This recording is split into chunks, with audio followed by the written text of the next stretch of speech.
Right C y equal to একটা বক্ররেখা, যে সকল বিন্দুতে স্পর্শক x অক্ষের উপর লম্ব তাদের স্থানাঙ্ক নির্ণয় করতে হবে। স্পর্শক যেহেতু x অক্ষের উপর লম্ব, তার মানে স্পর্শকের ঢাল এর সাথে বা স্পর্শকের সাথে x অক্ষের মধ্যবর্তী কোণ 90 ডিগ্রি।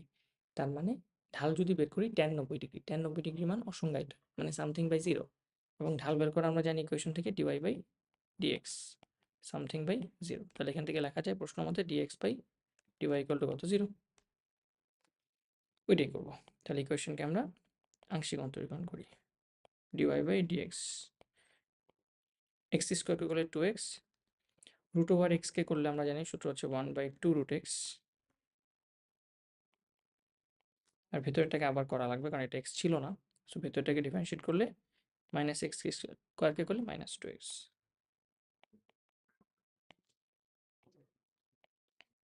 এটা কাটাকাটি করি এবং আমরা এটাকে সিম্পলিফাই করার চেষ্টা করি,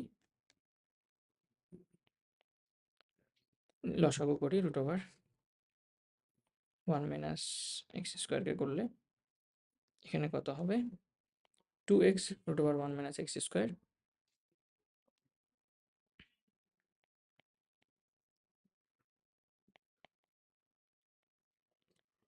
আর আমাদের এখানে মাইনাস আছে, প্লাসটা মাইনাস হয়ে যাবে, তাহলে মাইনাস এক্স হিসেবে থাকবে, মাইনাস এক্স। এখন এটাকে কমন নিতে পারতাম আমরা চাইলে, বা যেরকম আছে সেরকম রেখে দিই। প্রশ্ন মতে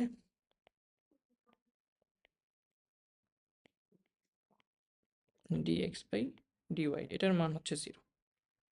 তাহলে এখান থেকে আমরা dx বাই dy উল্টা এটা, so root over 1 minus X square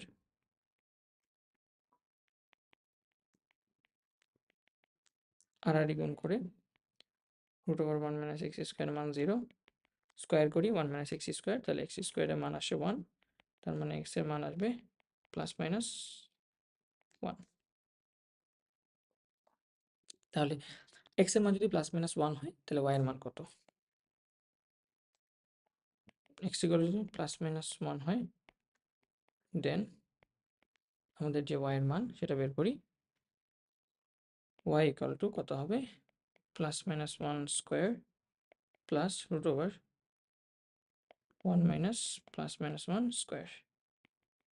তাহলে ওয়াই ইকুয়াল টু এটা আসে 1 প্লাস এটা কত আসে, এটা তো 1ই, সো 1 মাইনাস 1 মানে 0, সো আলটিমেটলি এটা আসতেছে কত, root over 0, so root over 0 মানে 0, তাহলে ওয়াই এর মান 1। সুতরাং নির্ণেয় স্থানাঙ্ক হবে x এর মান প্লাস মাইনাস বা প্লাস 1, কমা y এর মান হচ্ছে 1, আবার x এর মান যদি -1 হয় তাও y এর মান 1। হোপফুলি